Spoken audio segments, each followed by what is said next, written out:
pengertian dan dalil iman kepada hari akhir. Dalam Al-Quran banyak disebutkan istilah lain bagi hari akhir yang menunjukkan dahsyatnya hari tersebut. Nama-nama yang dimaksud bukanlah sinonim. Setiap nama memiliki makna tersendiri, antara lain A. Al-Waqiyah, hari pasti kejadiannya. B. Al-Haqqah, hari yang nyata dan benar adanya. C. At-Tomah, bencana kehancuran pada hari itu sangat umum. D. Al-Azifah, kejadian hari itu sudah dekat. E. Al-Qari'ah, hari yang menggetarkan hati. 1. F. Al-Zalzalah, hari berguncang. G. Yaumul Qiyamah, hari membangkitkannya manusia dari alam kubur. H. Yaumuddin, yang menguasai hari pembalasan. I. Yaumil Azim, hari besar. 2. J. Yaumus Sa'ah, kejadian yang sangat cepat atau singkat. K. Qaumul Hasroh, hari penyesalan.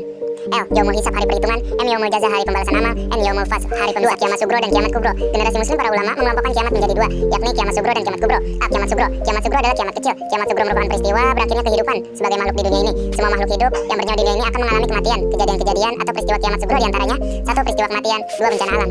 B. Kiamat Kubro. Kiamat Kubro artinya kiamat besar, yaitu kehancuran alam semesta dan seluruh isinya, termasuk kematian semua makhluk-makhluknya kecuali yang dia kehendaki. Ketahuilah bahwa kiamat ini tidak dapat digambarkan secara detail, namun kita dapat mengetahui gambarannya secara tersurat dalam Al-Quran. Allah Subhanahu wa Ta'ala tidak menyebutkan kapan kiamat kubro itu akan terjadi. Allah Subhanahu wa Ta'ala hanya menggambarkan peristiwa kiamat sebagai berikut. 1. Malaikat Israfil meniup sangkakala untuk kali yang pertama. Semua makhluk hidup akan mati. Jelaskan dalam surat Az-Zumar ayat 39, surat 39 ayat 8. 2. Langit menjadi terpecah belah seperti dijelaskan dalam surah Al-Muzammil ayat ke-18. 3. Terjadi guncangan yang sangat besar, dijelaskan dalam surat Al-Hajj ayat 1-2.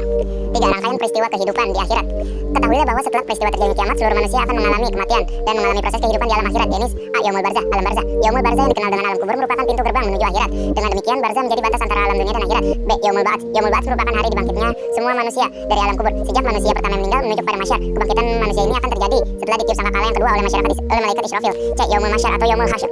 Yaumul Masyar atau Yaumul Hasyr adalah masa atau hari dikumpulkannya seluruh manusia setelah dibangkitnya dari kuburnya. Tempat dikumpulnya disebut dengan padang masyar, yakni tempat yang sangat luas dan tiada perpohonan sedikit pun. Pada saat Yaumul Masyar, semua manusia akan menerima catatan amal perbuatannya selama ia hidup di dunia, yakni seluruh amal baiknya maupun amal buruknya.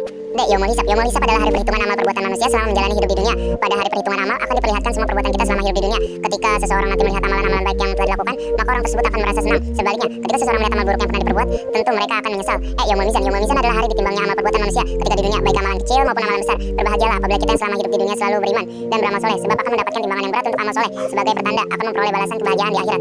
F. Yaumul Jaza. Yaumul Jaza merupakan hari dibalasnya amal perbuatan manusia. Seluruhnya perbuatan kita tidak ada yang luput dari pembalasan. Perbuatan baik sekecil pun apapun akan mendapat balasan. Begitu pula dengan perbuatan jahat sekecil apapun akan mendapat balasan. Apabila timbangan amal baik kita lebih berat, maka akan mendapatkan balasan yang memuaskan. Sedangkan jika timbangan amal baik kita lebih ringan, maka akan mendapatkan balasan neraka hawiyah, yaitu neraka yang panas. G. Surga dan neraka. Ketahuilah bahwa surga dan neraka adalah tempat terakhir pembalasan manusia. Bagi yang beramal baik akan masuk surga, dan sebaliknya bagi yang beramal buruk akan masuk neraka. Surga adalah tempat yang penuh dengan berbagai kenikmatan yang disediakan Allah bagi orang-orang yang bertakwa. 3. Rangkaian peristiwa kehidupan di akhirat. Allah Subhanahu wa Ta'ala menyediakan surga bagi makhluk sesuai dengan amalan baiknya. Selama di dunia adapun nama-nama surga yang disebutkan Allah Subhanahu wa Ta'ala antara lain surga Firdaus, surga Aden, surga Ma'wah, surga Naim, surga Khuld, Darussalam, Darus Muqamah, Darul Akhirah, Husnul Ma'ab, dan Husna.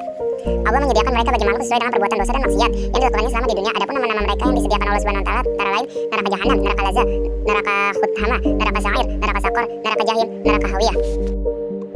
Terima kasih.